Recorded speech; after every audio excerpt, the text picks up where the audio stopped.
Om Ajnanatimidandasya Jnananjana Shalakaya Chakshurun Militam Dhena Tasmai Shri Gurave Namaha. The Supreme Personality of Godhead, taking up where we left off at the break on chapter number 49, Ill-Motivated Dhritarashtra, with His Holiness Keśava Bharati Maharaj reading.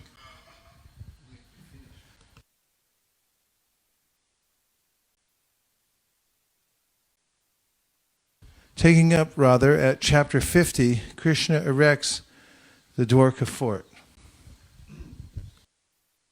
Sons. Is this working? Oh, there it is.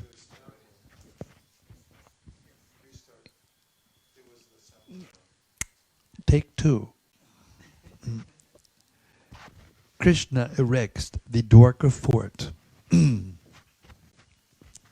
Upon Kamsa's death, his two wives became widows. According to Vedic civilization, a woman is never independent. She has 3 stages of life. In childhood, a woman should live under the protection of her father. A youthful woman should live under the protection of her young husband. And in the event of the death of her husband, she should live under the protection of her grown-up sons. Or, if she has no grown-up sons, she must go back to her father and live as a widow under his protection. It appears that Kamsa had no grown-up sons. Therefore, after his wives became widows, they returned to the shelter of their father.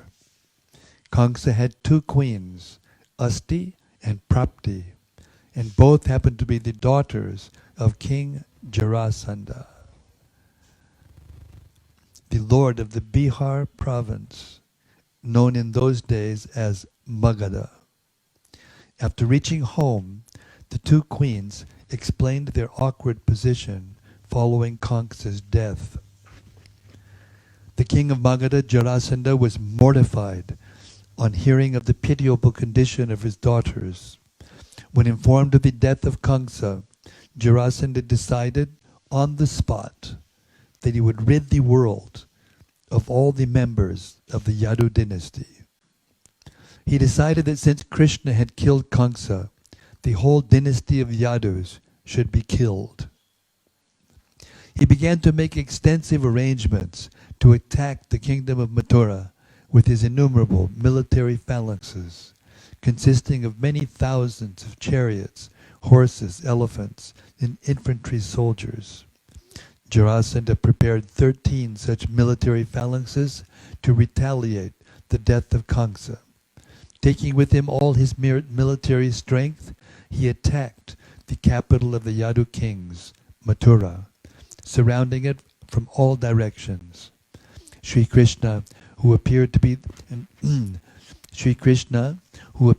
like an ordinary human being, saw the immense strength of Jarasandha, which appeared like an ocean about to cover a beach at any moment. He also perceived that the inhabitants of Mathura were overwhelmed with fear. He began to think within himself about his mission as an incarnation and how to tackle the present situation before him. He thought that since he was not going to conquer the kingdom of Magadha, to kill the king of Magadha, namely Jarasandha, was useless. His mission was to diminish the overburdening population of the whole world. Therefore, he took the opportunity to face so many men, chariots, elephants, and horses. The military strength of Jarasandha had appeared before him, and he decided to kill the entire force of Jarasandha so that he would go back and reorganize his military strength.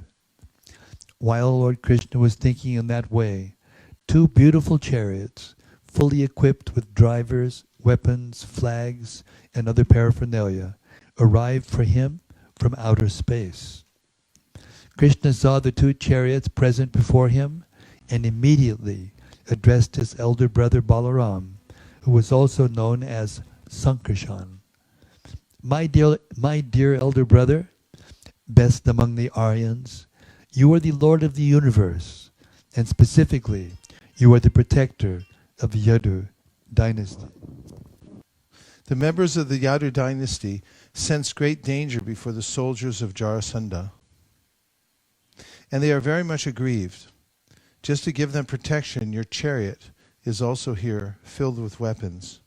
I request you to sit on your chariot and kill all these soldiers, the entire military strength of the enemy. The two of us have descended to this earth just to annihilate such unnecessary bellicose forces and give protection to the pious devotees. So we have the opportunity to fulfill our mission. Please let us execute it. Thus Krishna and Balaram, the descendants of Dasharha, decided to annihilate the 13 military companies of Jarasandha. After equipping themselves with military dress, Krishna and Balaram mounted their chariots. Krishna rode the chariot of which Daruka was the driver. With a small army, they came out of the city of Mathura, blowing their respective conch shells. Curiously enough, although the other party was equipped with greater military strength, when they heard the vibration of Krishna's conch shell, their hearts were shaken. When Jarasandha saw Balaram and Krishna, he was a little bit compassionate because they happened to be related to him as grandsons. He specifically addressed Krishna as Purushadhama, meaning the lowest among men. Actually, Krishna is known in all Vedic scriptures as Purushottama, the highest among men. Jarasandha had no intention of addressing Krishna as Purushottama, but great scholars have determined the true meaning of the word Purushadhama to be one who makes all other personalities go downward. Actually, no one can be equal to or greater than the Supreme Personality of Godhead. Jarasandha said, "It will be a great dishonor for me to fight with boys like Krishna and Balaram." Because Krishna had killed Kamsa, Jarasandha specifically addressed him as the killer of his own relatives. Kamsa had killed many of his own nephews, yet Jarasandha did not take notice. But because Krishna had killed his maternal uncle, Kamsa, Jarasandha tried to criticize him. That is the way of demoniac dealings. Demons do not try to find their own faults or those of their friends, but they try to find the faults of their enemies. Jarasandha also criticized Krishna for not even being a Kshatriya. Because he was raised by Maharaj Nanda, Krishna was not a Kshatriya but a Vaishya. Vaishyas are generally called Guptas, and the word Gupta can also be used to mean hidden. So Krishna was both hidden and raised by Nanda Maharaj. Jarasandha accused Krishna of 3 faults: that he killed his own maternal uncle, that he was not even a Kshatriya, and that he was hidden in his childhood. And therefore Jarasandha felt ashamed to fight with him. Next, he turned toward Balaram and addressed him, "You, Balaram, if you like, you can fight along with him, and if you have patience, then you can wait to be killed by my arrows. Thus, you can be promoted to heaven." It is stated in the Bhagavad Gita that a Kshatriya can benefit in either of 2 ways while fighting. If a Kshatriya gains victory in the fight, he enjoys the results of victory, but even if killed, he is promoted to the kingdom of heaven. After hearing Jarasandha speak in that way, Krishna answered, "My dear King Jarasandha, heroes do not talk much. Rather, they show their prowess. Because you are talking a great deal, it appears that you are assured of your death in this battle. We do not care to hear you any longer, for it is useless to hear the words of a person who is going to die or of one who is very distressed." To fight with Krishna, Jarasandha surrounded him from all sides with great military strength. As the sun appears covered by cloudy air and dust, Krishna, the Supreme Sun, was covered by the military strength of Jarasandha. Krishna's and Balaram's chariots were marked with pictures of Garuda and palm trees respectively. The women of Mathura all stood on the tops of the houses, palaces, and gates to see the wonderful fight. But when Krishna's chariot was surrounded by Jarasandha's military force and was no longer visible to them, they were so frightened that some of them fainted. Krishna saw himself overwhelmed by the military strength of Jarasandha. His small army of soldiers was being harassed, so he immediately took up his bow named Sharanga. He took his arrows from their quiver, and one after another he set them on the bowstring and shot them toward the enemy. They were so accurate that the elephants, horses, and infantry soldiers of Jarasandha were quickly killed. The incessant arrows shot by Krishna appeared like a whirlwind of blazing fire, killing all the military strength of Jarasandha. As Krishna released his arrows, all the elephants gradually began to fall, their heads severed by the arrows. Similarly, all the horses fell, their necks severed, and the chariots fell also, along with their flags and the fighters and drivers on the chariots. Almost all the infantry soldiers fell on the field of battle, their heads, hands, and legs cut off. In this way, many thousands of elephants, horses, and men were killed, and their blood flowed just like the waves of a river. In that river, the severed arms of men appeared like snakes, and their heads like tortoises. The dead bodies of the elephants appeared like small islands, and the dead horses appeared like sharks. By the arrangement of the Supreme Will, there was a great river of blood filled with paraphernalia. The hands and legs of the infantry soldiers floated just like different kinds of fish. The hair of the soldiers floated like seaweed and moss, and the floating bows of the soldiers resembled waves of the river.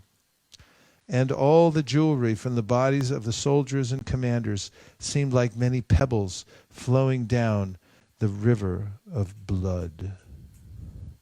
Lord Balaram, who was also known as Sankarsana, began to fight with his club in such a heroic way that the river of blood created by Krishna overflooded. Cowards became very much afraid upon seeing the ghastly and horrible scene, and heroes began to talk delightedly among themselves about the heroism of the two brothers. Although Jarasandha was equipped with a vast ocean of military strength, the fighting of Lord Krishna and Balaram converted the whole situation into a ghastly scene far beyond ordinary fighting. Persons of ordinary merit cannot estimate how it could be possible, but when such activities are accepted as pastimes of the Supreme Personality of Godhead, under whose will everything is possible, then this can be understood. The Supreme Personality of Godhead creates, maintains, and dissolves the cosmic manifestation merely by His will. For Him to create such a vast scene of devastation while fighting with an enemy is not so wonderful. And yet, because Krishna and Balaram were fighting with Jarasandha, just like ordinary human beings, the affair appeared wonderful. When all the soldiers of Jarasandha had been killed, and he was the only one left alive, certainly he was very much depressed. Shri Balaram immediately arrested him with great strength, just as one lion captures another. But while Lord Balaram was binding Jarasandha with the rope of Varuna, and ordinary ropes also, Lord Krishna, with a greater plan in mind for the future, asked Lord Balaram not to arrest him.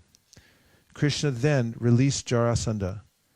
As a great fighting hero, Jarasandha was ashamed, and he decided that he would no longer live as a king, but would resign from his position in the royal order and go to the forest to practice meditation under severe austerities and penances. As he was returning home with his royal friends, however, they advised him not to retire, but to regain. It would not have been possible for him to be defeated by the strength of the Yadu kings. The defeat he had experienced was simply due to his ill luck. The princely order encouraged King Jarasandha. His fighting, they said, was certainly heroic. Therefore, he should not take his defeat very seriously, since it was due only to his past misdeeds. After all, there was no fault in his fighting. In this way, Jarasandha, the king of Magadha province, having lost all his strength and having been insulted by his arrest and subsequent release, could do nothing but return to his kingdom. Thus Lord Krishna conquered the soldiers of Jarasandha. Although Krishna's army was tiny in comparison to Jarasandha's, not a pinch of his strength was lost, whereas all of Jarasandha's men were killed. The denizens of heaven were very much pleased, and they offered their respects by chanting in glorification of the Lord and showering him with flowers, accepting the victory with great appreciation. Jarasandha returned to his kingdom, and Mathura city was saved from the danger of imminent attack. The citizens of Mathura organized the combined services of professional singers like Sutas and Magadhas, along with poets who could compose nice songs, and they began to chant the victory glorification of Lord Krishna. When Lord Krishna entered the city after the victory, many bugles, conchas, and kettle drums sounded, and the vibrations of various musical instruments like beris, turyas, venas, flutes, and mridangas all joined together to make a beautiful reception. While Krishna was entering, the whole city was cleansed.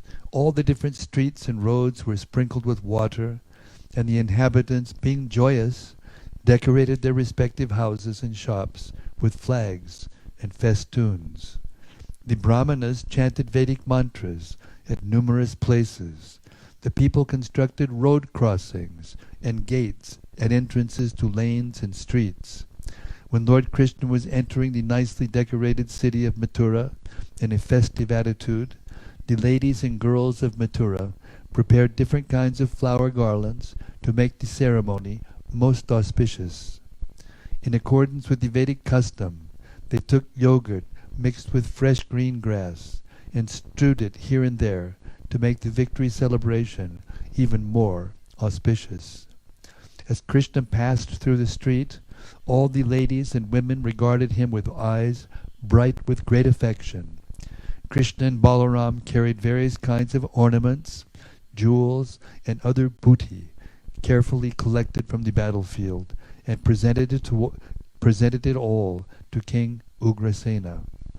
Krishna thus offered his respects to his grandfather, because Ugrasena was at that time the crowned king of the Yadu dynasty. Jarasandha, the king of Magadha, besieged the city of Mathura not only once, but 17 times in the same way, equipped with the same number of military phalanxes. Each and every time he was defeated, and all his soldiers were killed by Krishna, and each time he had to return home disappointed. Each time the princely order of the Yadu dynasty arrested Jarasandha in the same way, and again released him in an insulting manner, and each time Jarasandha shamelessly returned home. While Jarasandha was attempting his 18th attack, a Yavana king somewhere to the south of Mathura became attracted by the opulence of the Yadu dynasty and also attacked the city. It is said that the king of the Yavanas, known as Kalayavana, was induced to attack by Narada. This story is narrated in the Vishnu Purana. Once, Garga Muni, the priest of the Yadu dynasty, was taunted by his brother-in-law. When the kings of the Yadu dynasty heard the taunt, they laughed at him, and Garga Muni became angry at the Yadu kings.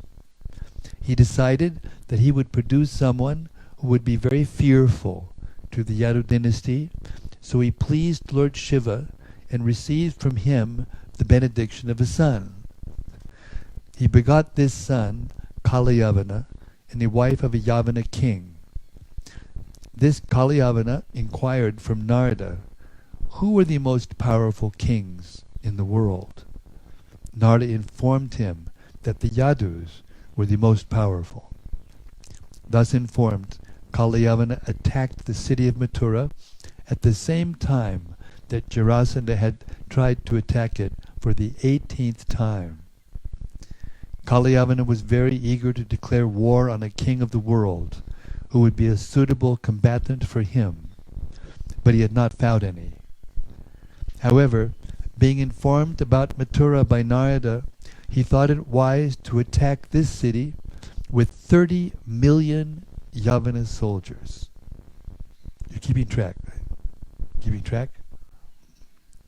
When Mathura was thus besieged, Lord Sri Krishna began to consider, in consultation with Baladev, how much the Yadu dynasty was in distress, being threatened by the attacks of two formidable enemies, Jarasandha and Kalyavana. Time was growing short. Kalyavana was already besieging Mathura from all sides, and it was expected that the day after next, Jarasandha would also come, equipped with the same number of divisions of soldiers as in his previous 17 attempts. Krishna was certain that Jarasandha would take advantage of the opportunity to capture Mathura, when it was also being besieged by Kalyavana. He therefore thought it wise to take precautionary measures for defending against an attack upon Mathura from two strategic points. If both Krishna and Balaram were engaged in fighting with Kalyavana at once, in one place, Jarasandha might come at another to attack the whole Yadu family and take his revenge. Jarasandha was very powerful, and having been defeated 17 times, he might vengefully kill the members of the Yadu family or arrest them and take them to his kingdom. Krishna therefore decided to construct a formidable fort where no two-legged animal, either man or demon, could enter. He decided to keep his relatives there so that he would then be free to fight the enemy.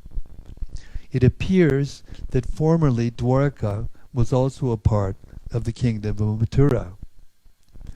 In Srimad Bhagavatam it is stated that Krishna constructed the fort in the midst of the sea. Remnants of the fort Krishna constructed still exist in the Bay of Dwarka. Krishna first of all constructed a very strong wall covering 96 square miles, and the wall itself was within the sea.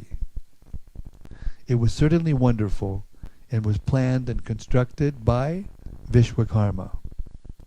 No ordinary architect could construct such a fort within the sea, but an architect like Vishwakarma, who is considered to be the engineer among the demigods, can execute such wonderful craftsmanship anywhere in the universe.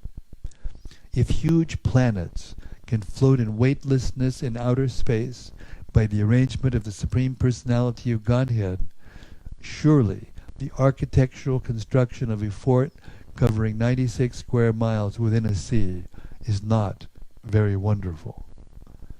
It is stated in Srimad Bhagavatam that this new, well-constructed city, developed within the sea, had regular planned roads, streets, and lanes. There were also well-planned parks and gardens filled with plants known as kalparikshas, or desire trees. These desire trees were not like ordinary trees of the material world. The desire trees are found in the spiritual world. By Krishna's supreme will, everything is possible. So such desire trees were planted in Dwarka. Such desire trees were planted in Dwarka, the city constructed by Krishna. The city was also filled with many palaces and gopuras, or big gates. These gopuras are still found in some of the larger temples. They are very high and constructed with fine artistic skill. Such palaces and gates had golden water pots, kalashas. These water pots on the gates or on the palaces are considered auspicious signs.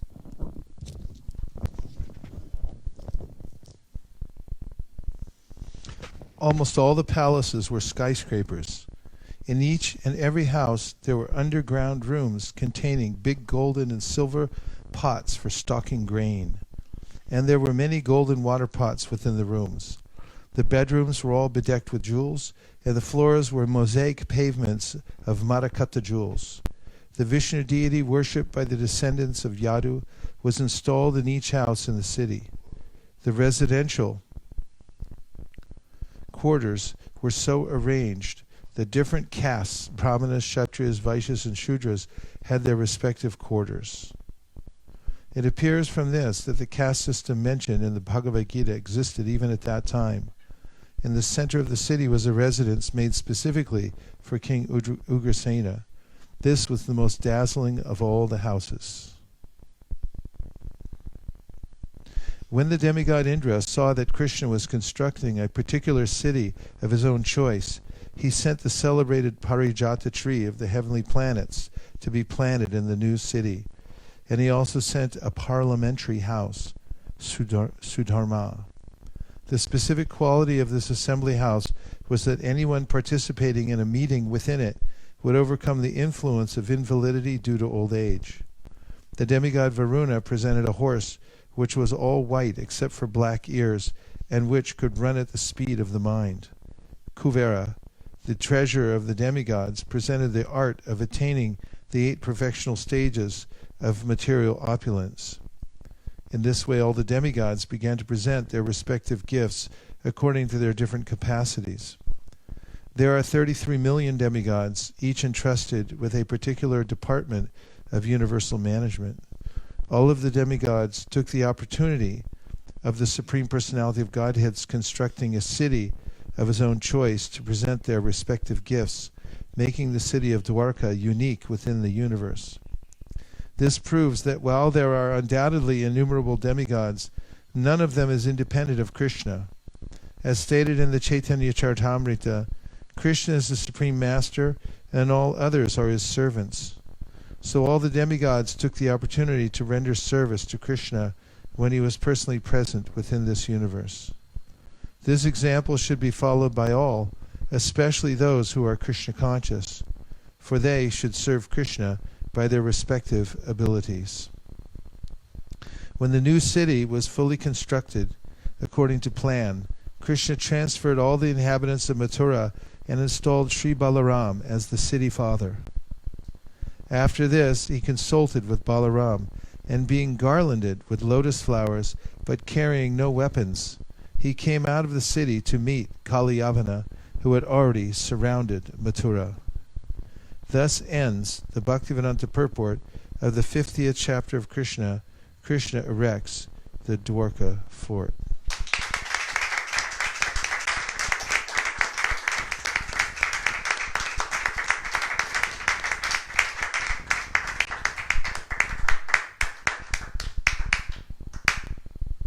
Yeah, it's mentioned in the Bhagavatam about how, and maybe it comes up later, but it may be a detail passed over for the summary. That Krishna transferred. Did we hear that? He transferred everybody at night when they were sleeping. We read that? Yes? That was there already?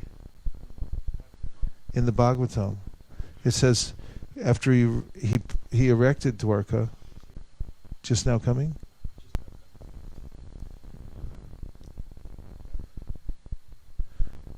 There was one other point I wanted to make.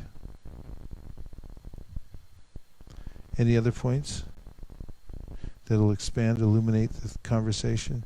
Yes, Gopal Champu Prabhu. Hare Krishna. Hare Krishna. Hare Krishna. So it was a point from chapter 47, if I can bring it up. By whom? Is that okay? Chapter 47. Yeah, sure. Just this point of Vipra Lava Seva that Sri Chaitanya Mahaprabhu came to bring. It's something I just think about is, it may seem that service and separation, and they say it's the highest thing, but it's like how to conceive of that. Because, for example, most of the year I'm not around my spiritual master, and it's like, okay, service and separation. But anytime I'm doing any direct service, it just seems like out of this world, absolutely, like this is the best. It can't get better than this.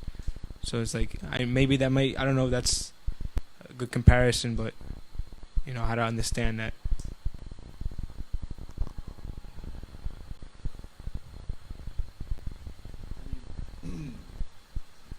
Thing that comes to my mind is that we've already read that in order for the meeting to become completely appreciated, there has to be a feeling of separation. In order for that feeling you're talking about, that seems so like to be like that, there has to be separation first. So they're both actually linked, even though it is also said that the intensity of the feelings when you serve in separation are actually, eventually, when one comes to the conclusion, greater. But it doesn't mean that doesn't mean that we stay in separation without meeting either. You know, so therefore both of them are complementary and serve one another. You know, there's a term, and I forget what it is right now, but it has to do with feeling separation while you're in the presence of somebody. Oh yes, it's called vichitta, prem vichitta. And Prem vichitta. I've experienced that before. One of my godbrothers, who I'm really attached to, one day I was chanting japa next to him, and all of a sudden I started thinking, how would I ever live without this godbrother? And I just got really emotional, and he was sitting right there. And I was thinking, like, I couldn't reveal right now, but it was palpable, you know. And I was actually realizing, like, there's a different energy that the body was sitting there chanting, but I was feeling this other kind of connection on a spiritual level. So it's a little uncanny, as is the whole description there that we heard earlier with the gopis and how they were feeling. Krishna's describing how he's ever present, but they were feeling separation at the same time. Another thought about that, of course, the idea of Vipralambha is that there's, what is it, the embankment of separation, as described by Gaur Govinda Maharaj in his book called of the same name. There's the Sambhog and Vipralambha are the two banks of the river of prema. That it's flowing, you know, because of the separation and the union. And I know whenever we leave the yatra in Puri, and devotees are feeling melancholy because they have to leave because it's such an intensely ecstatic situation. And Madhavananda several times has made a point at the end that if we had it continually, if this is all we did every day, after a while you'd get used to it. And said the fact that we're leaving it and that you feel separation is a good thing. Taking down the banners and the pictures and everything like that gives you an opportunity then to feel separation for it. The perfection of that feeling of separation in prema is that not only do you feel, you know, the separation in the presence of the person, but it becomes so intense that you can't see the person anymore. The person disappears to your sight, even though they're sitting right there, or right there with you. The Prem Sarovar was caused by that pastime between Radha and Krishna, in which she felt such separation from Krishna because Madhamangal came and chased away a bee that was bothering her, and chased her farther away, and he came back and he said, "Don't worry, Mata. You know, that Madhusudan is gone and he'll never come back." And she took Madhusudan to mean Krishna, because it's another name of Krishna. And she said, "Madhusudan is never coming back?" And then she just went into this separation, and Krishna left. She could no longer see Krishna. That's the perfection of Prem Vichitya. The queens of Dwarka also experienced that Prem Vichitya. Prabhu?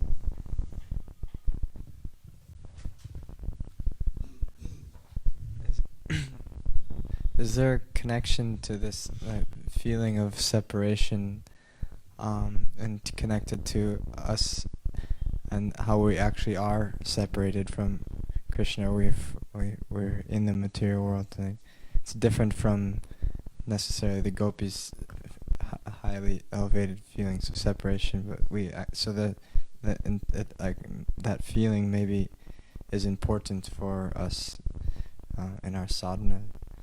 Like, wondering. Well, interestingly, in that section, Prabhupada mentioned, and this is not directly answering what you said, but just remembering in context what he said was that in the material world, although we're surrounded by Krishna and by his energies at every minute, we're never actually separated from him. People in the material world feel separation from sense gratification, and the spiritual experience is actually feeling separation from Krishna. But if I'm not sure I understood your question exactly, if you could restate it in one sentence, I'd appreciate it. Also, not super clear on the question. I'm trying to understand I guess the similarity and difference between our state of separation from Krishna, and then the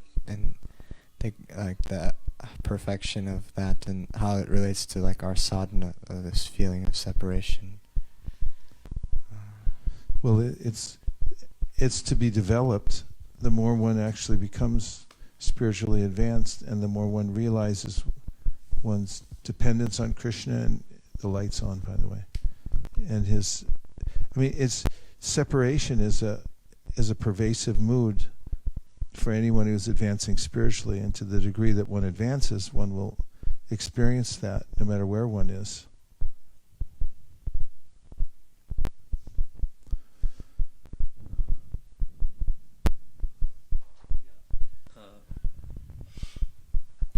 Even we learn while we're in the material world, absence makes the heart grow fonder. So that's a principle. And then when that principle is applied, when we're in devotional service, then gradually as our feelings of separation grow for our spiritual master, or even a particular service or anything in relationship to Krishna, but to speak of Krishna's form, you may be living in a temple and you may be very attached to the deities, and you may be serving, outside doing your whatever it is, shopping or sankirtan or whatever it is, and you may feel, by remembering the deities, then you feel separation from the deities, and that feeling of separation, as Prabhu said, it causes you to progress, or it helps you to progress with these feelings. And then we just heard, what was it we heard just a few chapters ago? That the Goswamis, Prabhupada made that point, that the Goswamis, they never said, "Oh Krishna, great, I've seen you now I've found you." They were always saying, "Where are you, Krishna? Where are you?" They go, "Where are the residents?" So in that way, it's a sadhana to increase our feelings, basically. And going back to your question about the tirobhav, when you're separated from physical presence of your spiritual master, really the acharyas talk about the ways in which it's an arrangement to help us mature, to take full advantage of the things we saw and heard, and to realize that how much the instruction and the example has become part of us. As then, when we're separated physically, then we have to actually enact the instructions ourselves and see how much we've learned from it, and we actually feel the presence because of the way we've imbibed what that person has given us.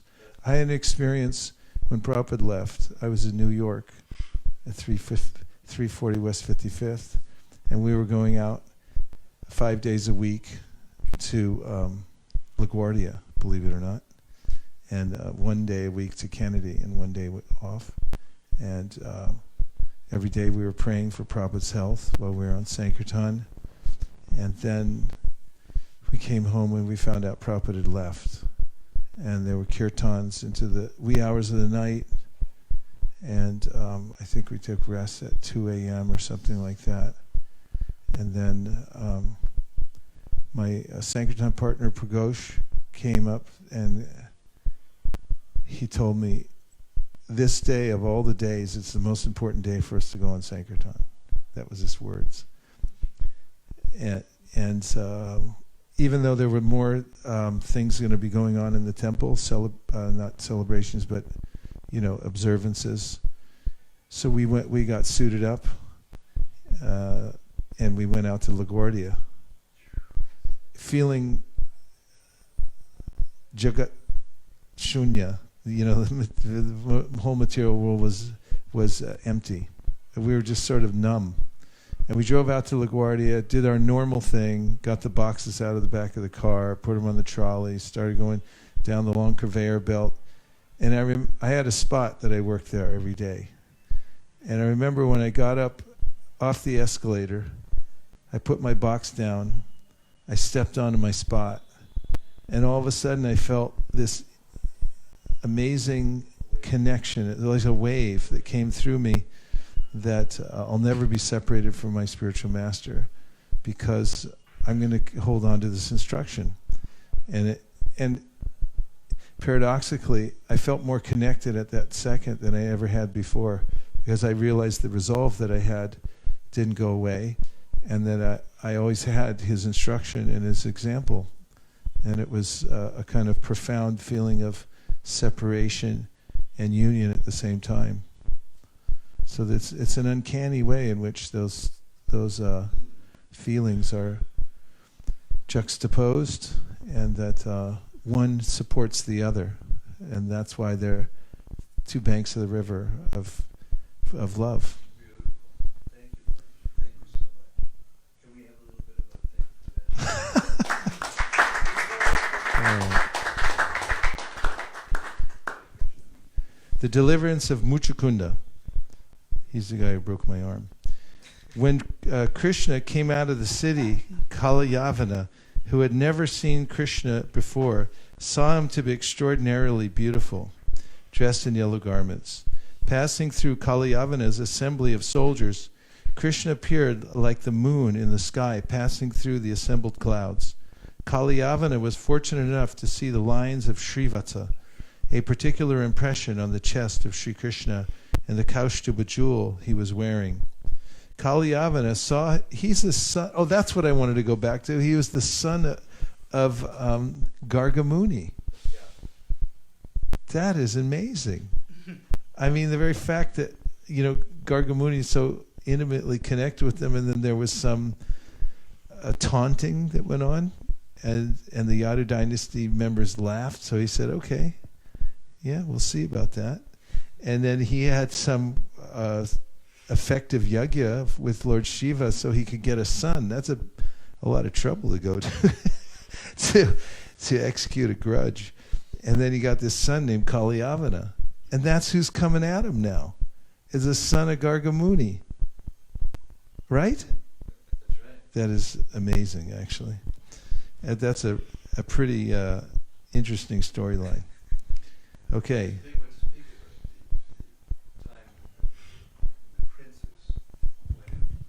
When the princes of the Yadu dynasty went and taunted and teased, I don't know who it was. I don't know if it was Narada Muni, but the Brahmanas. Yeah, Narada was there. And they made a big, pregnant. One of the princes made him look like Samba made him look pregnant, and then they were saying sarcastically, "What are we going to have, a boy or a girl?" And they said, "Oh, you're sages were upset. Yeah, you're going to have a piece of iron, and it's going to be the destruction of your whole dynasty." And they said, "Oops!" And they went. Kalyavana saw him, however, in his Vishnu form, with a well-built body, 4 hands, and eyes like the petals of a newly blooming lotus. Krishna appeared beautiful, with a handsome forehead and beautiful smiling face, restless eyebrows, and moving earrings. Before seeing Krishna, Kalyavana had heard about him from Narada, and now the descriptions of Narada were confirmed. Kalyavana noticed Krishna's specific marks and the jewels on his chest, his beautiful garland of lotus flowers, his lotus-like eyes, and similar beautiful bodily features. He concluded that this beautiful personality must be Vasudeva, for every description he had previously heard from Narada was substantiated by the presence of Krishna.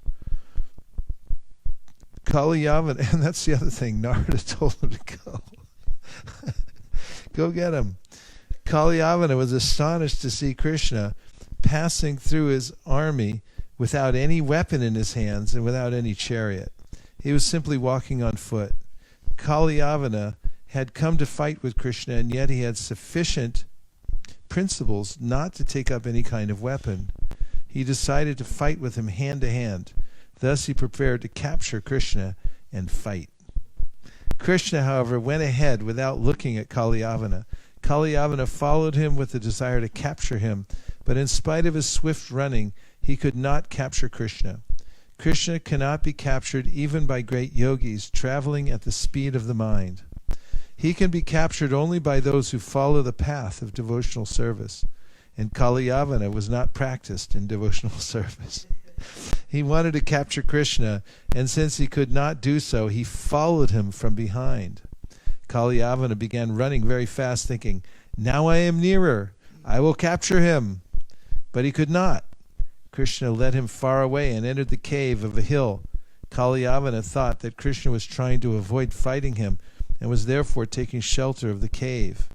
He rebuked him with the following words, "O Krishna, I heard that you are a great hero, born of the dynasty of Yadu, but I see that you are running away from fighting like a coward.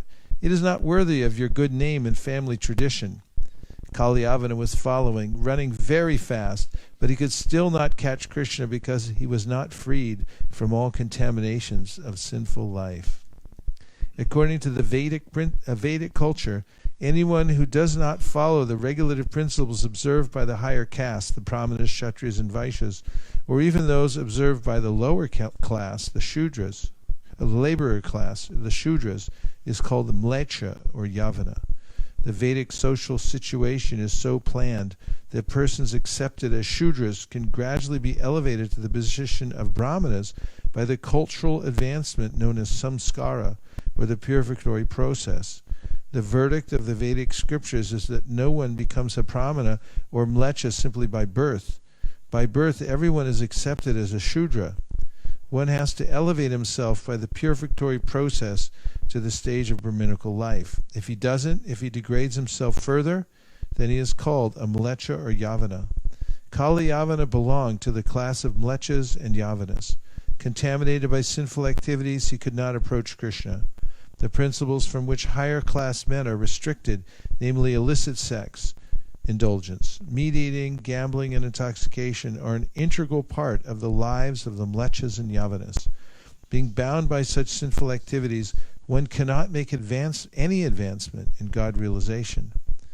The Bhagavad Gita confirms that only one who is completely freed from all sinful reactions can engage in devotional service or Krishna consciousness.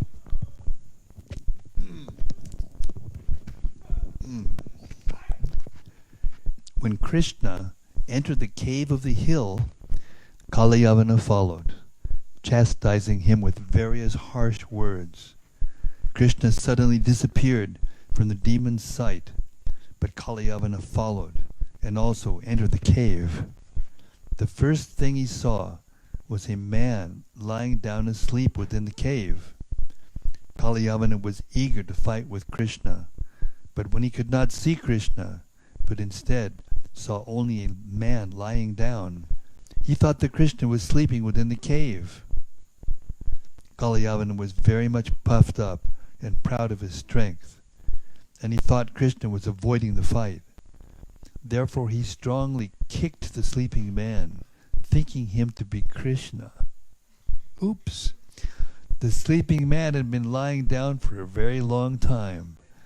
When awakened by the kicking of Kalyavana, he immediately opened his eyes and began to look around in all directions. At last he saw Kalyavana standing nearby. The man had been untimely awakened and was therefore very angry.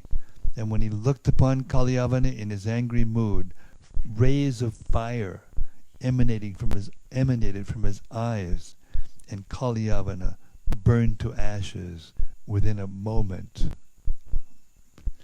When Maharaj Parikshit heard this incident of Kalyavana's being burned to ashes, he inquired about the sleeping man from Shukadeva Goswami. Who was he? Why was he sleeping there? How had he achieved so much power that instantly by his glance Kalyavana was burned to ashes? How did he happen to be lying down in the cave of the hill? He put many questions before Shukadev Goswami, and Shukadev answered as follows. My dear king, this person was born in a very great family of King Ikshwaku, in which Lord Ramachandra was also born. And he happened to be the son of a great king known as Mandata. He himself was also a great soul and was known popularly as Muchukunda. King Muchukunda was a strict follower of the Vedic principles of Brahminical culture, and he was truthful to his promise. He was so powerful that even demigods like Indra used to ask him to help in fighting the demons, and as such, he often fought against the demons to protect the demigods. The commander-in-chief of the demigods, known as Kartikeya, was satisfied with the fighting of King Muchukunda, but once he asked that the king, having taken too much trouble in fighting the demons, retire from fighting and take rest. Kartikeya addressed King Muchukunda, My dear king, you have sacrificed everything for the sake of the demigods.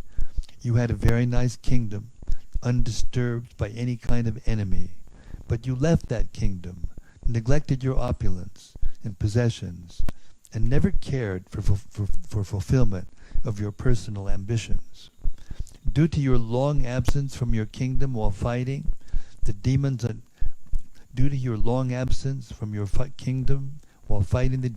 behalf of the demigods, your queen, your children, your relatives, and your ministers have all passed away in due course of time. Time and tide wait for no man. Now, even if you return to your home, you will find no one living there. The influence of time is very strong. Time is so powerful because it is a representation of the Supreme Personality of Godhead. Time is therefore stronger than the strongest. The influence of time can affect changes in subtle things without difficulty. No one can check the progress of time. As an animal tamer tames animals according to his will, time also adjusts things according to its own will. No one can supersede the arrangement made by supreme time. Thus, addressing Muchukunda, the demigod requested him to ask any benediction he might be pleased with, except the benediction of liberation. Liberation cannot be awarded by any living entity but the Supreme Personality of Godhead, Vishnu. Therefore, another name of Lord Vishnu, or Krishna, is Mukunda, he who can award liberation. King Muchukunda had not slept for many, many years. He was engaged in the duty of fighting, and therefore he was very tired. So when the demigod offered a benediction, Muchukunda simply thought of sleeping. He replied as follows, My dear Kartikeya, best of the demigods, I want to sleep now, and I want from you the following benediction.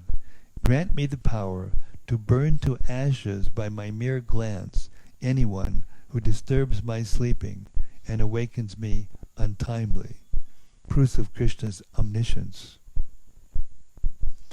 Please give me this benediction. The demigod agreed and also gave him the benediction that he would be able to take complete rest. Then King Muchukunda entered the cave of the mountain. On the strength of the benediction of Kartikeya, Muchukunda burned Kalyavana to ashes simply by glancing at him. When the incident was over, Krishna came before King Muchukunda. Krishna had actually entered the cave to deliver King Muchukunda because of his austerity. But Krishna did not appear before him first.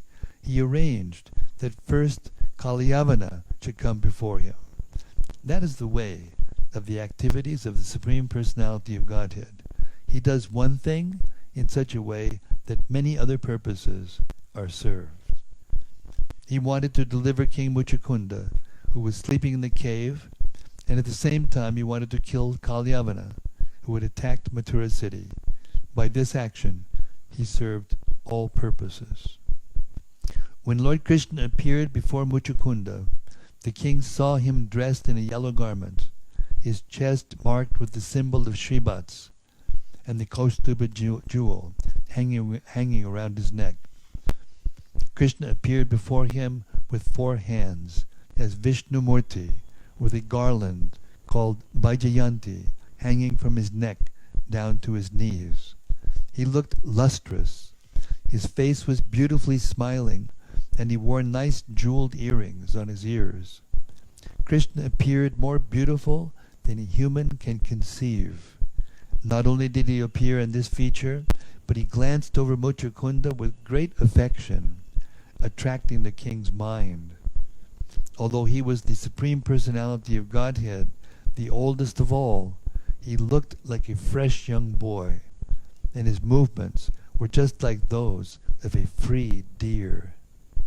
Still, he appeared extremely powerful. His influence and vast power are so great that every human being should be afraid of him. When King Muchukunda saw Krishna's magnificent features, he wondered about his identity, and with great humility he asked the Lord, "My dear Lord, may I inquire how it is that you happen to be in the cave of this mountain? Who are you? I can see that your feet are just like soft lotus flowers. How could you walk in the forest full of thorns and pebbles? I am simply surprised to see this.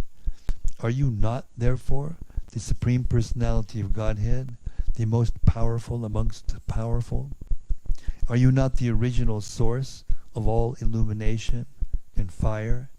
Can I consider you one of the great demigods, like the sun god, the moon god, or Indra, king of heaven?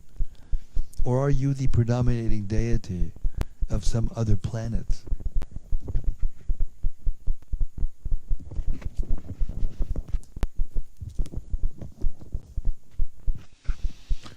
Muchukunda knew well that every higher planetary system has a predominating deity.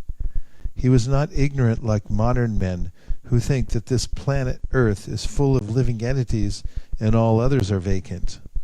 The inquiry from Muchukunda about Krishna's being the predominating deity of a planet unknown to him is quite appropriate. Because he was a pure devotee of the Lord, King Muchukunda could immediately understand that Lord Krishna, who had appeared before him in such an opulent feature, could not be one of the predominating deities of the material planets. He must be the Supreme Personality of Godhead, Krishna, who has many Vishnu forms. Muchukunda therefore took him to be Purushottam, Lord Vishnu. He could see also that the dense darkness within the mountain cave had been dissipated by the Lord's presence. Therefore he could not be other than the Supreme Personality of Godhead. Muchukunda knew very well that wherever the Lord is personally present by his transcendental name, qualities, form, and so on, there cannot be any darkness of ignorance. He is like a lamp placed in the darkness. He immediately illuminates a dark place. King Muchukunda was eager to know the identity of Lord Krishna, and therefore he said, "O best of human beings, if you think I am fit to know your identity, kindly tell me who you are. What is your parentage? What is your occupational duty? And what is your family tradition?" King Muchukunda thought it wise, however, to identify himself to the Lord first. Otherwise, he had no right to ask the Lord's identity. Etiquette is such that a person of less importance cannot ask the identity of a person of higher importance without first disclosing his own identity. King Muchukunda therefore told Lord Krishna, "My dear Lord, let me first inform you of my identity. I belong to the most celebrated dynasty of King Ikshvaku. But personally, I am not as great as my forefather. My name is Muchukunda. My father's name was Mandhata, and my grandfather was the great king Yuvanashva. I was very much fatigued due to not resting for many thousands of years, and because of this, all my bodily limbs were slack and almost incapable of acting. To revive my energy, I was taking rest in this solitary cave, but I have been awakened by some unknown man who has forced me to wake up, although I was not willing to do so. For such an offensive act, I have burned this person to ashes simply by glancing over him. Fortunately now I can see you in this grand and beautiful feature. I think therefore that you are the cause of my killing my enemy. My dear Lord, I must admit that due to your bodily effulgence, unbearable to my eyes, I cannot see you properly. I can fully realize that the influence of your effulgence has diminished my power. I can understand that you are quite fit for being worshipped by all living entities. Seeing King Muchukunda eager to know about his identity, Lord Krishna answered smilingly as follows. My dear king, it is practically impossible to tell about my birth, appearance, disappearance, and activities. Perhaps you know that my incarnation, Anantadev, has unlimited mouths, and for an unlimited time he has been trying to narrate fully about my name, fame, qualities, activities, appearance, disappearance, and incarnations. But still he has not been able to finish. Therefore it is not possible to know exactly how many names and forms I possess. It may be possible for a material scientist to estimate the number of atomic particles which make up this earthly planet, but the scientists cannot enumerate my unlimited names, forms, and activities.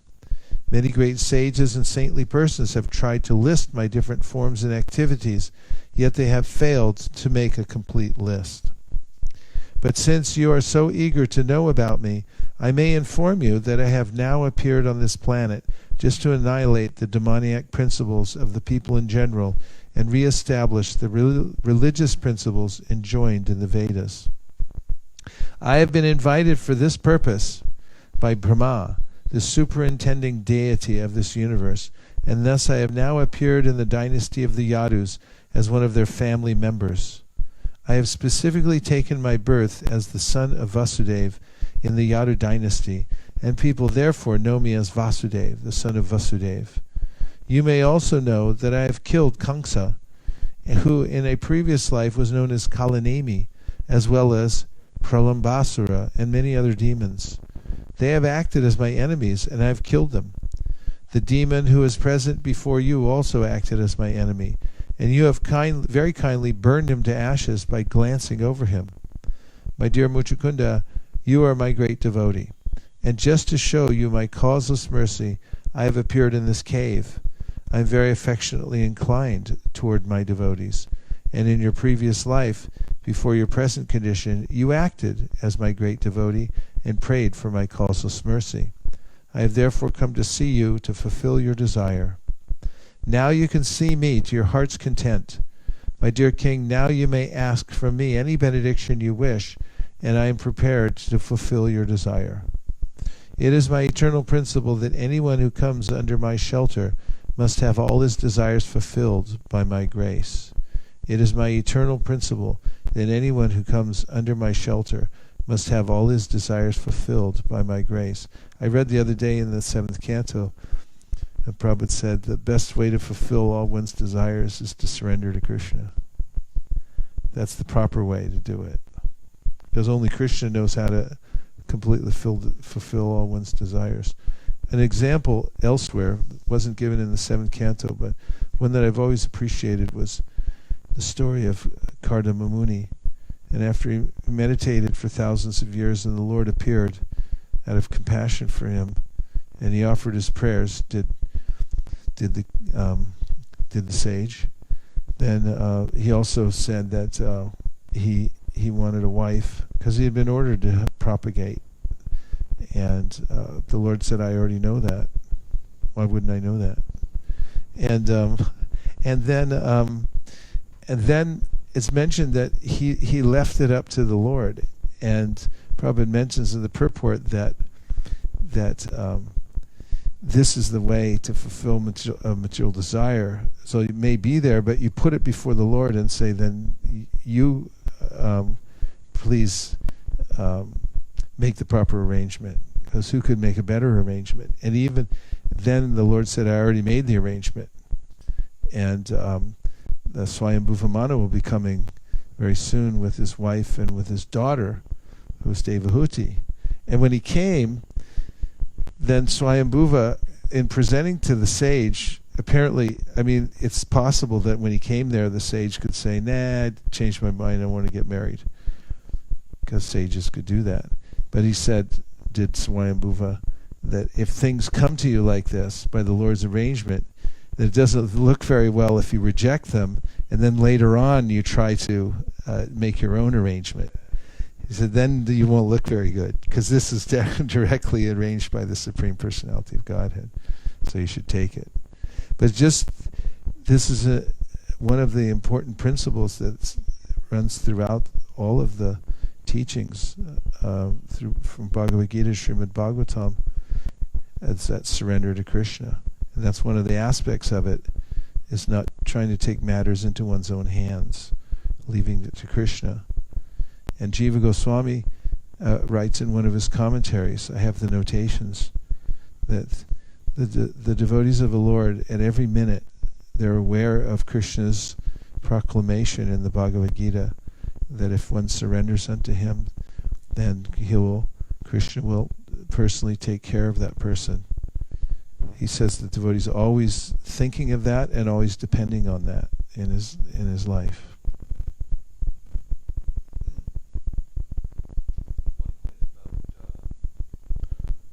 Is that on or off? Red means dead. Green. Okay. Green. Hello. Hello. Hello. Hello. Hello. Okay, Hello. and that brings us to the end of our... So 2 points. One is that I heard Gopi Pranadana Prabhu say, in relationship to Kardama Muni, that even though he appeared to have some material desire to have a wife and propagate, but he was not an ordinary person, because he was going to be the father of God.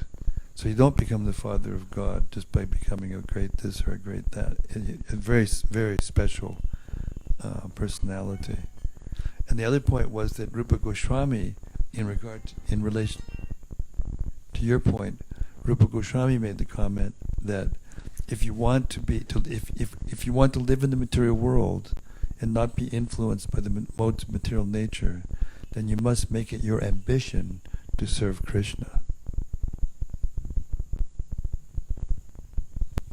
He also said, don't go down and see that boy, because then you'll be ruined. You'll never be able to go back to material life properly. Thank you very much, everyone, for joining us for the reading of Krishna's Supreme Personality of Godhead. We've come to the end of our allotted time, and we thank everyone who joined us online from various places around the world. We thank our production crew who've been working tirelessly to perfect the sound and also to send out the signal to several places at one time. How's it going with that? Getting there? In production still. A few obstacles, but I hear them out there.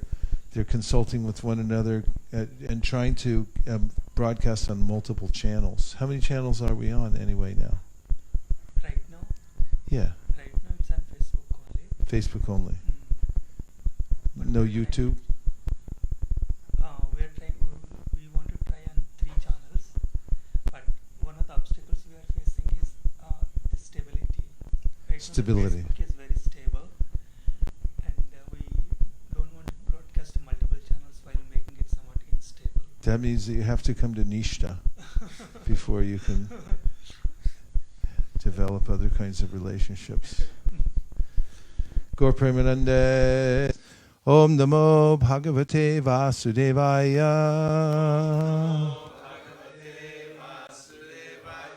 Om Namo Bhagavate Vasudevaya. Om Namo Bhagavate Vasudevaya.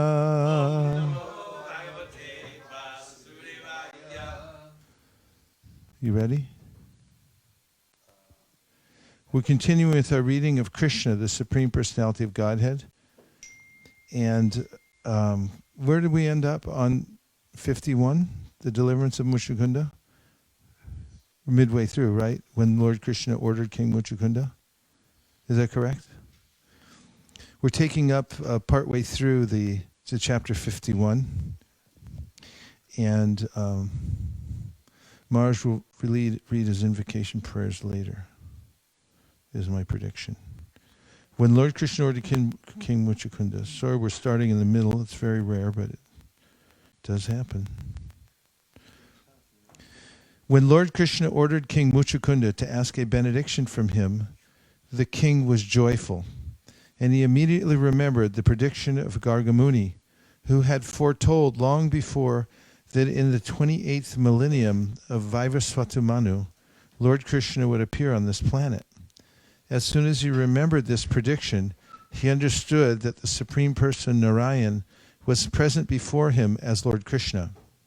He immediately fell down at his lotus feet and began to pray as follows. My dear Lord, O Supreme Personality of Godhead, I can understand that all living entities on this planet are illusioned by your external energy and enamored of the illusory satisfaction of sense gratification. Being fully engaged in illusory activities, they are reluctant to worship your lotus feet. And because they are unaware of the benefits of surrendering unto your lotus feet, they are subjected to various miserable conditions of material existence. They are foolishly attached to so-called society, friendship, and love, which merely produce different kinds of miseries.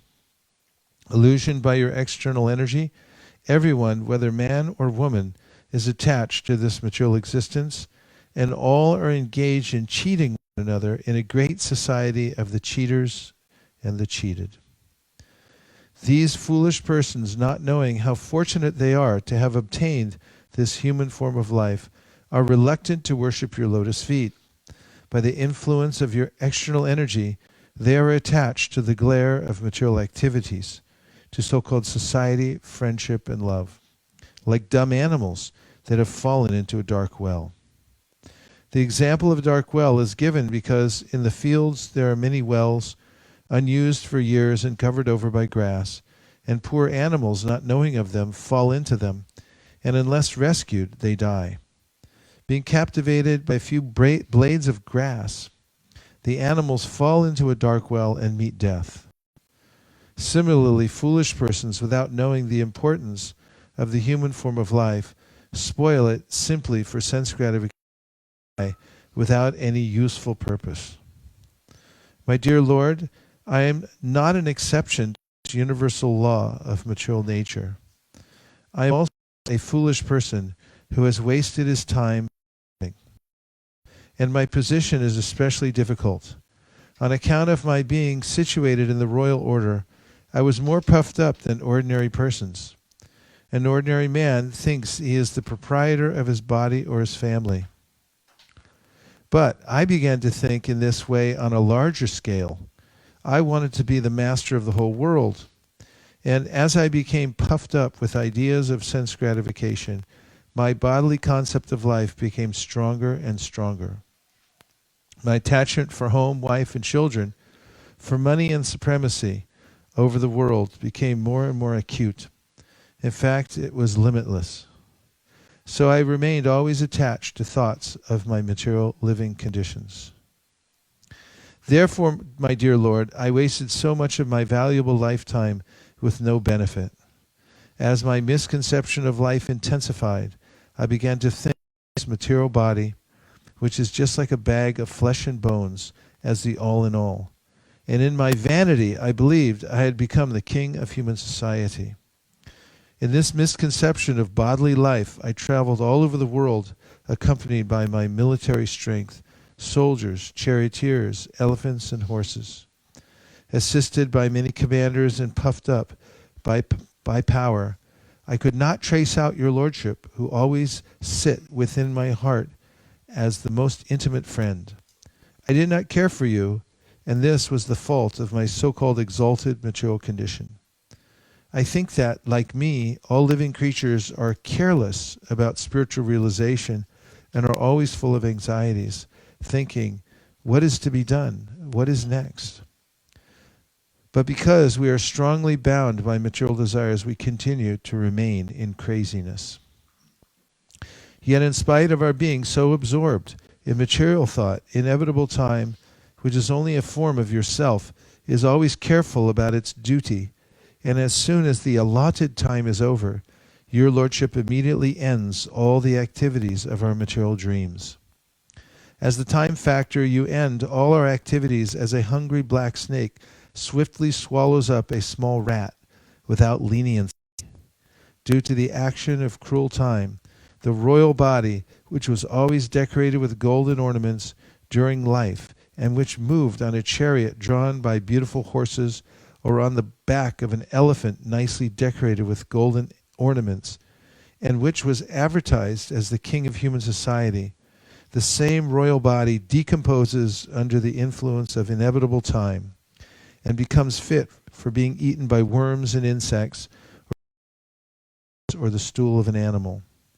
This beautiful body may be recognized as a royal body while in the living condition, but after death the body of even a king is eaten by an animal and therefore turned into stool, or it is cremated in a crematorium and turned into ashes, or is put into an earthly grave where different kinds of worms and insects are produced of it. My dear Lord, we come under the full control of this inevitable time, not only after death, but also in a different way while living. For example, I may be a powerful king, and yet when I come home after conquering the world, I become subjected to many material conditions. When I come back victorious, all subordinate kings may come and offer their respects, but as soon as I enter the inner section of my palace, I myself become an instrument in the hands of the queens, and for sense gratification, I have to fall down at the feet of women. The material way of life is so complicated that before taking the enjoyment of material life, one has to work so hard that there is scarcely an opportunity for peaceful enjoying. And to attain all material facilities, one has to undergo severe austerities and penances and be elevated to the heavenly planets.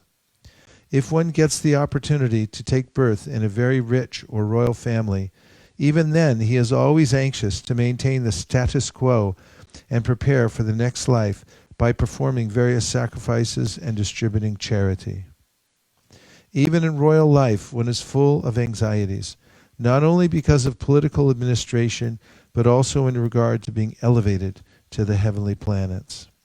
It is therefore very difficult to get out of material entanglement. But if one is somehow or other favored by you, by your mercy alone, he is given the opportunity to associate with a pure devotee. That is the beginning of liberation from the entanglement of material conditioned life. My dear Lord, only by the association of pure devotees is one able to approach your Lordship, who are the controller of both the material and spiritual existences. You are the supreme goal of all pure devotees, and by association with pure devotees, one can develop his dormant love for you. Therefore, development of Krishna consciousness in the association of pure devotees is the cause of liberation from this material entanglement. My dear Lord, you are so merciful that in spite of my being reluctant to associate with your pure devotees, you have shown your extreme mercy upon me as a result of my slight contact with such a pure devotee as Gargamuni. By your causeless mercy only have I lost all my material opulences, my kingdom and my family. I do not think I could have gotten rid of all these entanglements without your causeless mercy. Kings and emperors sometimes accept the life of an ascetic to forget their royal life, but by your special causeless mercy, I have already been bereft of royalty. I do not need to become a mendicant or practice renunciation. My dear Lord, I therefore pray that I may simply be engaged in rendering transcendental loving service unto your lotus feet. This is the ambition of pure devotees who are freed from all material contamination. You are the Supreme Personality of Godhead, and you can offer me anything I want, including liberation. But who is such a fool that after pleasing you, he would ask from you something which might cause entanglement in this material world? I do not think any sane man would ask such a benediction from you. I therefore surrender unto you, because you are the Supreme Personality of Godhead, you are the Super Soul living in everyone's heart, and you are the impersonal Brahman effulgence. Moreover, you are also this material world, because this material world is only the manifestation of your external energy. Therefore, from any angle of vision, you are the supreme shelter for everyone. Whether on the material plane or the spiritual plane, everyone must take shelter unto your lotus feet. I therefore submit unto you, my Lord.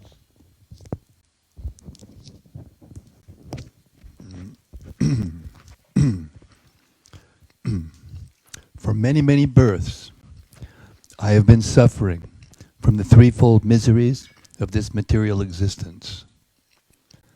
And I am now tired of it. I have been impelled only by my senses, and I was never satisfied. I therefore take shelter of your lotus feet, which are the source of all peaceful life, and which can eradicate all lamentation caused by material contamination. My dear Lord, you are the super soul of everyone, and you can understand everything. Now I am free from all contamination of material desire. I do not wish to enjoy this material world, nor do I wish to take advantage of merging into your spiritual effulgence. Nor do I wish to meditate upon your localized aspect of Paramatma. For I know that simply by taking shelter of you, I shall become completely peaceful and undisturbed. On hearing this statement by King Muchukunda, Lord Krishna replied, My dear King, I am very much pleased with your statement. You have been the king of all the lands on this planet, but I am surprised to find that your mind is now freed from all material contamination. You are now fit to execute devotional service. I am most pleased to see that although I offered you the opportunity to ask from me any kind of benediction, you did not take the opportunity to ask me for any kind of benediction. You did not take advantage of asking for material benefits. I can understand that your mind is now fixed in me, and it is not disturbed by any material quality. The material qualities are three, namely goodness, passion, and ignorance. When one is placed into the mixed material qualities of passion and ignorance, various kinds of greed and lusty desires impel him to try to find comfort in this material world. When situated in the material quality of goodness, one tries to purify himself by performing various penances and austerities. When one reaches the platform of a real Brahmana, he aspires to merge into the existence of the Lord. But when one desires only to render service unto the lotus feet of the Lord, he is transcendental to all these three qualities. The pure Krishna conscious person is therefore always free from all material qualities. My dear King, Lord Krishna continued, I offered to give you any kind of benediction just to test how much you have advanced in devotional service. Now I can see that you are on the platform of the pure devotees, for your mind is not disturbed by any greedy or lusty desires of this material world. The yogis who try to elevate themselves by controlling the senses and who meditate upon me by practicing the breathing exercise of pranayama are not so thoroughly freed from material desires. It has been seen in several cases that as soon as there is allurement, such yogis again come down to the material platform. The vivid example verifying this statement is Vishwamrita Muni. Vishwamrita Muni was a great yogi who practiced pranayama, a breathing exercise, but when he was visited by Menaka, a society woman of the heavenly planets, he lost all control and begot in her a daughter named Shakuntala. But the pure devotee, Haridas Thakur, was never disturbed. even when all such allurements were offered by a prostitute.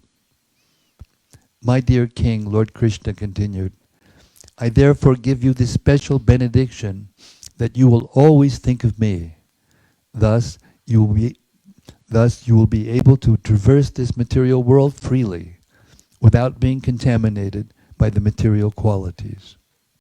This statement by the Lord confirms that a person in true Krishna consciousness, engaged in the transcendental loving service of the Lord under the direction of the spiritual master, is never subject to the contamination of material qualities. My dear king, the Lord said, because you are a Kshatriya, you have committed the offense of slaughtering animals, both in hunting and in political engagements. To become purified, just engage yourself in the practice of bhakti yoga and always keep your mind absorbed in me. Very soon, you will be freed from all reactions to such sordid activities. In this statement, it appears that although Kshatriyas are allowed to kill animals in hunting, they are not freed from the resultant contamination of sinful reactions. Therefore, whether one is a Kshatriya, Vaishya, or Brahmana, one is recommended to take sannyas at the end of life, to engage himself completely in the service of the Lord, and thus become freed from all sinful reactions of his past life.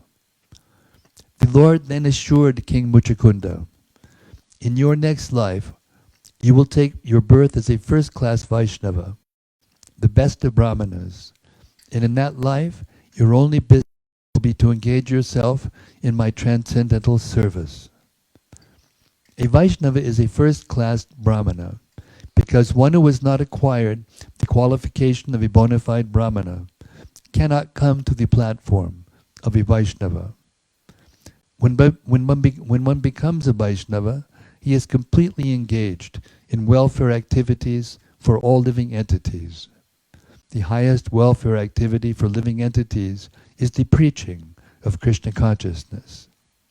It is stated herein that those who are specifically favored by the Lord can become absolutely Krishna conscious and be engaged in the work of preaching the Vaishnava philosophy. Thus end the Bhaktivedanta purport of the 51st chapter of Krishna, the deliverance of Muchukunda. Chapter 52. You're doing the thing. What you do. You're doing the thing. You're doing your thing. Getting the band.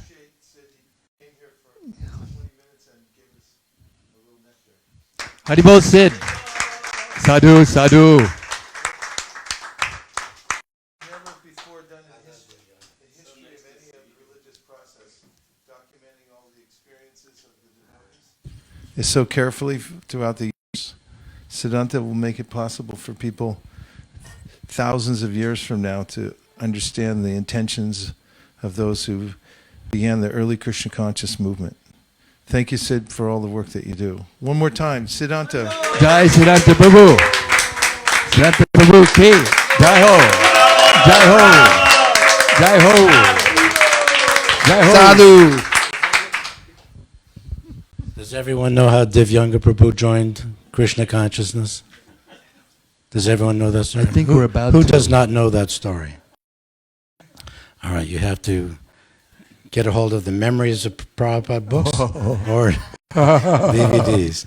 And if you're too poor, then he'll have to tell you a fantastic story. It's probably the only story that I've left on the series about how one joined the temple. Because usually everybody just goes on, and I did this drug, and I did that, everyone's kind of the same thing. At least I speak for myself. But Divyanga's story is unique. You got a unique story too? Okay. I'm going to interview Keśava Bharati this afternoon, so there'll be two part of this series that include how we joined. Did everyone see Bahulasva's story? Yes. Do you have internet here? YouTube? That's my last interview that I've done. It's heartwarming. So I recommend that story. Your love for Prabhupada will deepen. Guaranteed. Hare Krishna. Thank you, Siddhanta Prabhu. Thank you. very much. Thank you, Hare Krishna. See you this afternoon.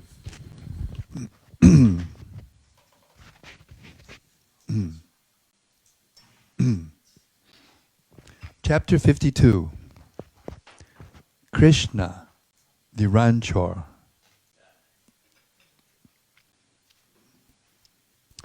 When Muchukunda, the celebrated descendant of the Ikshwaku dynasty, was favored by Lord, he circumambulated the Lord within the cave and then came out. On coming out of the cave, Muchukunda saw that the human species had surprisingly been reduced in stature to pygmy size. Similarly, the trees had also been far reduced in size, and Muchukunda could immediately understand that the current age was Kali Yuga. Therefore, without diverting his attention, he began to travel north. Eventually he reached the mountain known as Gandhamadana, where there were many trees, such as sandalwood and other flowering trees, whose fragrance made anyone who reached them joyful. He decided to remain in that Gandhamadana mountain region to execute austerities and penances for the rest of his life. It appears that this place is situated in the northernmost part of the Himalaya mountains, where the abode of Narayana is situated. This place is still existing and is called Badrik Ashram. In Badrik Ashram, he engaged himself in the worship of Lord Krishna, tolerating all kinds of pains and pleasures and the other dualities of this material world. Lord Krishna returned to the vicinity of Mathura, where he fought with the soldiers of Kalayavana and killed them one after another. After this, he collected all the booty from the dead bodies, and under his direction it was loaded on bullock carts and brought back to Dwarka. Meanwhile, Jarasandha again attacked Mathura, this time with bigger divisions of soldiers, numbering 23 Akshohinis.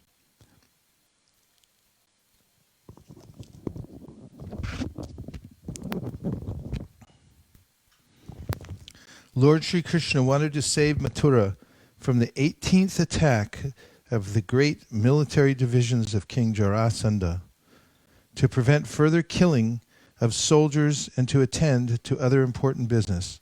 Lord Krishna left the battlefield without fighting.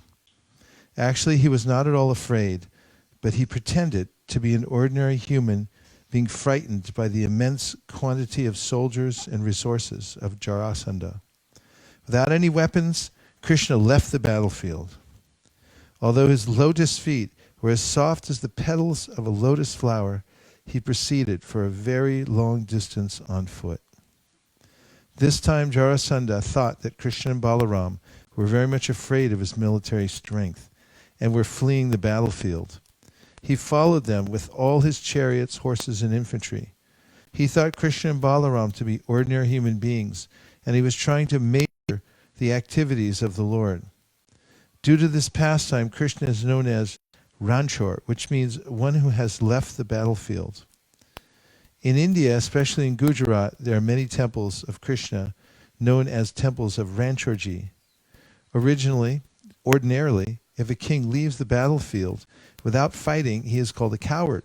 But when Krishna enacts this pastime, leaving the battlefield without fighting, he is worshipped by the devotees.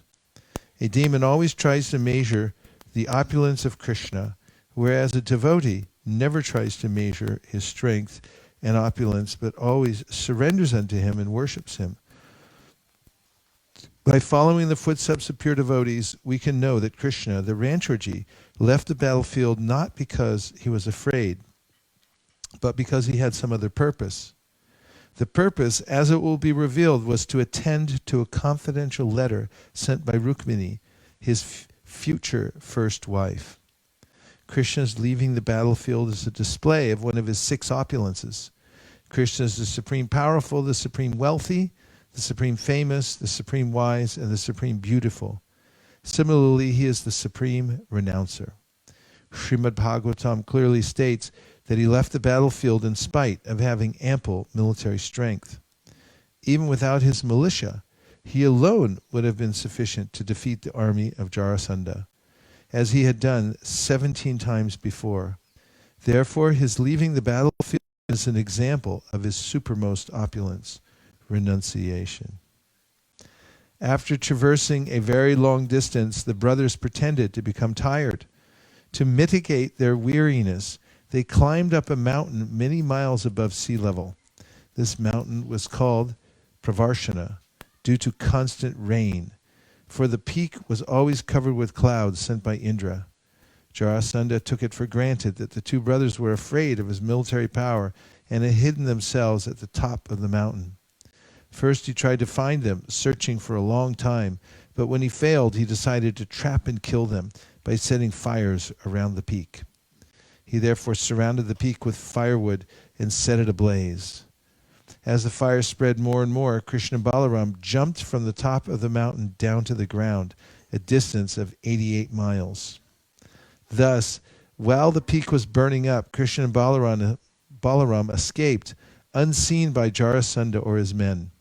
Jarasandha concluded that the two brothers had burned to ashes and that there was no need of further fighting.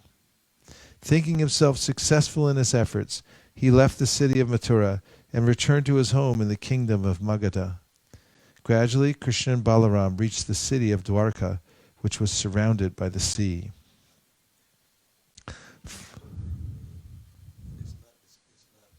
Sharing means caring. I think the point you made the other day, that it doesn't describe here how all the residents of Mathura were transferred to Dwarka. I don't think it's here, is it? No. Is it still coming? No, Well, it's you not. said it was. I said we missed it. Well, I'm just pointing out that you're always right and I'm sometimes wrong. Well, Did you get I haven't that? heard it You yet, got but that? maybe it's coming up. We'll be able to tell when we I get think- past this section. It was I had just noted the other day that in reading the Bhagavatam 10th canto, maybe it was in the commentary. I don't remember. But in any case, when Krishna created Dwarka, he transferred all the residents of Mathura to protect them into Dwarka while they were sleeping. They had no knowledge of that they're being moved. They just were moved in their sleep, and they woke up and they were in these new palaces. Now that was something that I hadn't heard yet in the Krishna book, so I was wondering where it was. That's what that's about.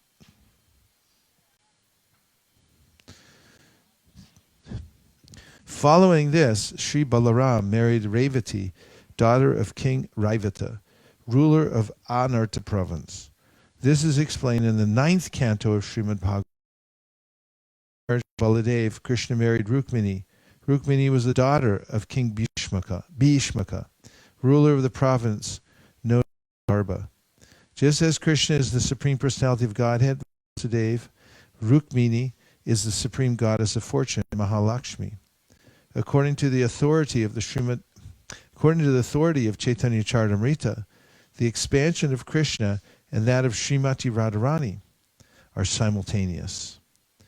Krishna expands himself into various Vishnu Tattva forms, and Srimati Radharani expands herself into various Shakti Tattva forms by her internal potency as multi-forms of the goddess of fortune. According to Vedic convention, there are 8 kinds of marriage.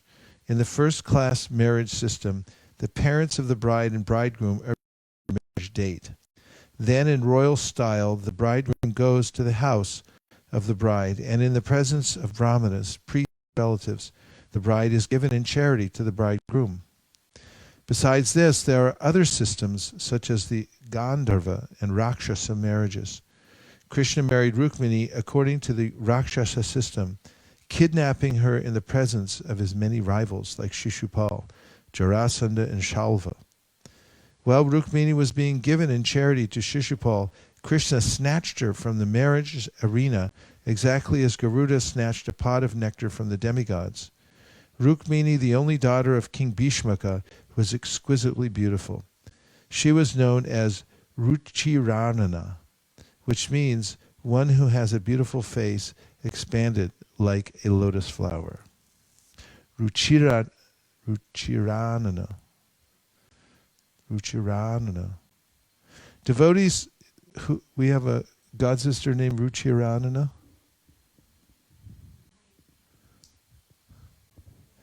It seems a familiar name. Ruchiranana. Ruchiranana.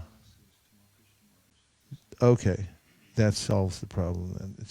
She's in Dallas. Devotees of Krishna are always eager to hear about the transcendental activities of the Lord.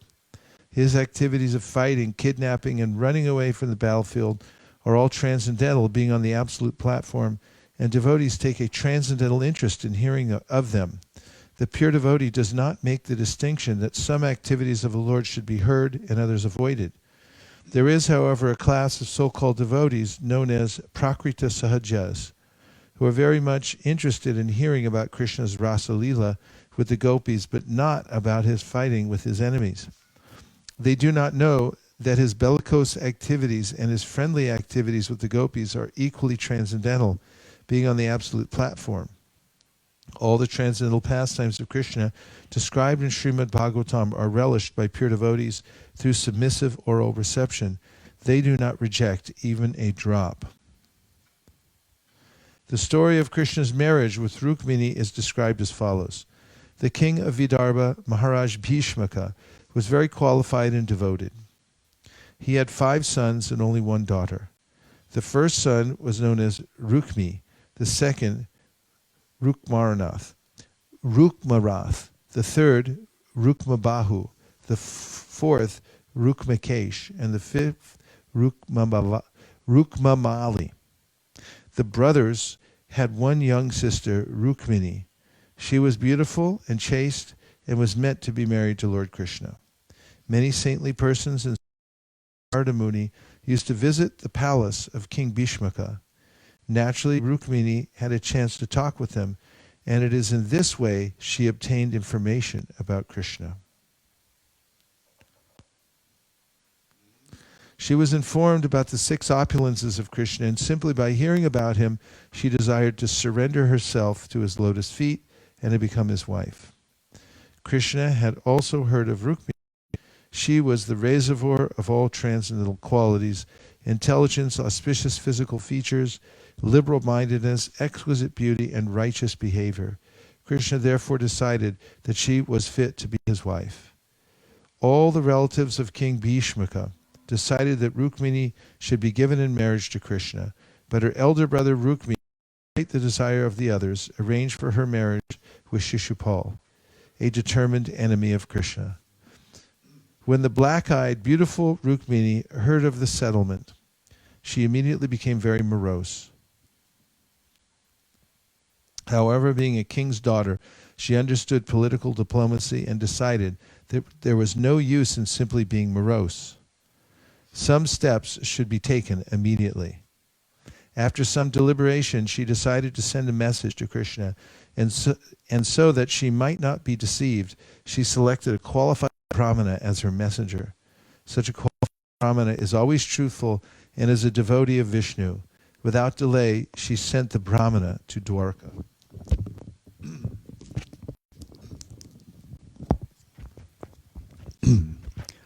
Reaching the gate of Dwarka, the Brahmana informed the doorkeeper of his arrival, and the doorkeeper led him to the place where Krishna was sitting on a golden throne.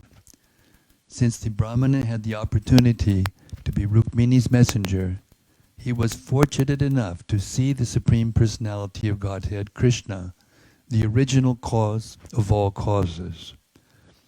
A Brahmana is the spiritual teacher of all these social divisions. Lord Sri Krishna, in order to teach the Vedic etiquette of how to respect a Brahmana, immediately got up and offered him his throne. When the Brahmana was seated on the golden throne, Lord Sri Krishna began to worship him exactly as the demigods worship Krishna. In this way, he taught everyone that worshipping his devotee is more valuable than worshipping him. In due time, the Brahmana took his bath, accepted his meal, and lay down to take rest on a bedstead and lay down to rest on a bedstead completely bedecked with soft silk. As he was resting, Lord Sri Krishna silently approached and with great respect put the Brahmana's legs on his lap and began to massage them. In this way, Krishna appeared before the Brahmana and said, "My dear Brahmana, I hope that you are executing the religious principles without difficulty and that your mind is always peaceful." Different classes of people in the social system are engaged in various professions, and when one inquires as to the well-being of a particular person, he should do so on the basis of that person's occupation. Therefore, when one inquires as to the welfare of a Brahmana, the questions should be worded according to his condition of life, so as not to disturb him. A peaceful mind is the basis for becoming truthful, clean, equipoised, self-controlled, and tolerant. Thus, by attaining knowledge and knowing its practical application in life, one becomes convinced about the absolute truth. The Brahmana knew Krishna to be the Supreme Personality of Godhead. Still, he accepted the respectful service of the Lord on the grounds of Vedic social convention. Lord Sri Krishna was playing just like a human being. Because he belonged to the Kshatriya division of the social system and was a young boy, it was his duty to show respect to such a Brahmana.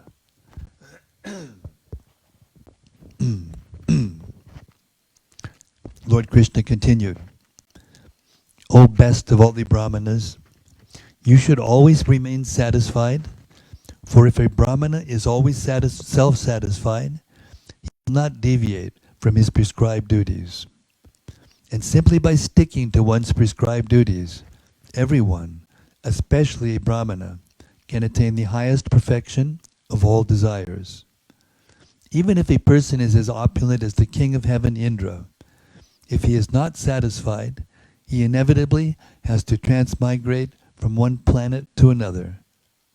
Such a person can never be happy under any circumstances. But if one's mind is satisfied, even if he is bereft of all possessions, he can be happy living anywhere." This instruction by Krishna to the Brahmana is very significant. The purport is that a true Brahmana should not be disturbed in any situation. In this modern age, Kali Yuga, the so-called Brahmanas have accepted the abominable position of Shudras, or less, and still want to pass as qualified Brahmanas. Actually, a qualified Brahmana always sticks to his own duties and never accepts those of a Shudra or of one less than a Shudra. It is advised in the authorized scriptures that a Brahmana may, under awkward circumstances, accept the profession of a Kshatriya or even a Vaishya, but never is he to accept the profession of a Shudra. Lord Krishna declared that a Brahmana will never be disturbed by any adverse conditions if he scrupulously sticks to his religious principles. In conclusion, Lord Sri Krishna said, "I offer my respectful obeisances to the Brahmanas and Vaishnavas, for the Brahmanas are always self-satisfied, and the Vaishnavas are always engaged in actual welfare activities for human society. They are the best friends of the people in general. They are free from false egoism and are always in a peaceful condition of mind." Lord Krishna then desired to know about the rulers, Kshatriyas, in the Brahmana's kingdom. So he inquired whether the citizens of the kingdom were all happy. A king's qualification is judged by the temperament of the people in the kingdom. If they are happy in all respects, it is to be understood that the king is honest and is executing his duties rightly. Krishna said, that the king in whose kingdom the citizens are happy is very dear to him. Of course, Krishna could understand that the Brahmana had come with a confidential message. Therefore he said, "If you have no objection, I give you liberty to speak about your mission." Thus, being very much satisfied by these transcendental pastimes with the Lord, the Brahmana narrated the whole story of his mission in coming to see Krishna. He got out the letter Rukmini had written to Krishna and said, "These are the words of Princess Rukmini. My dear Krishna, O infallible and most beautiful one, any human being who happens to hear about your transcendental form and pastimes immediately absorbs through his ears your name and fame and qualities. Thus all his material pangs subside, and he fixes your form in his heart. Through such transcendental love for you, he always sees you within himself, and by this process, all his desires are fulfilled. Similarly, I have heard of your transcendental qualities. I may be shameless in expressing myself directly, but you have captivated me and taken my heart. You may doubt my steadiness of character, since how could an unmarried young girl like me approach you without any shame? But my dear Mukunda, you are the supreme lion among human beings, the supreme person among persons. Any girl, though not yet having left her home, or even any woman of the highest chastity, would desire to marry you, being captivated by your unprecedented character, knowledge, opulence, and position. I know that you are the husband of the goddess of fortune, and are very kind toward your devotees. Therefore I have decided to become your eternal maidservant. My dear Lord, I dedicate my life and soul unto your lotus feet. I have selected your lordship as my husband, and I therefore request you to accept me as your wife. You are the supreme powerful, O lotus-eyed one. Now I belong to you. If that which is enjoyable for the lion to eat is taken away by the jackal, it will be a ludicrous affair. Therefore I request you to immediately take care of me before I am taken away by Shishupal and other princes like him. My dear Lord, in my previous life, I may have done some public welfare work like digging wells and planting trees, or pious activities such as performing ritualistic ceremonies and sacrifices, and serving superiors like the spiritual master, Brahmanas, and Vaishnavas. By these activities, perhaps I have pleased the Supreme Personality of Godhead, Narayana. If this be so, then I wish that you, Lord Krishna, the brother of Lord Balaram, please come here and catch hold of my hand, so that I shall not be touched by Shishupal in his company. Rukmini's marriage with Shishupal was already settled. Therefore she suggested that Krishna kidnap her so that this might be changed. This sort of marriage, in which the girl is kidnapped by force, is known as Rakshasa, and it is practiced among Kshatriyas, or men with administrative martial spirit. Because her marriage was already arranged to take place the next day, Rukmini suggested that Krishna come there incognito to kidnap her, and then fight with Shishupal and his allies like the king of Magadha. Knowing that no one could conquer Krishna, who would certainly emerge victorious, she addressed him as Ajita, the unconquerable Lord.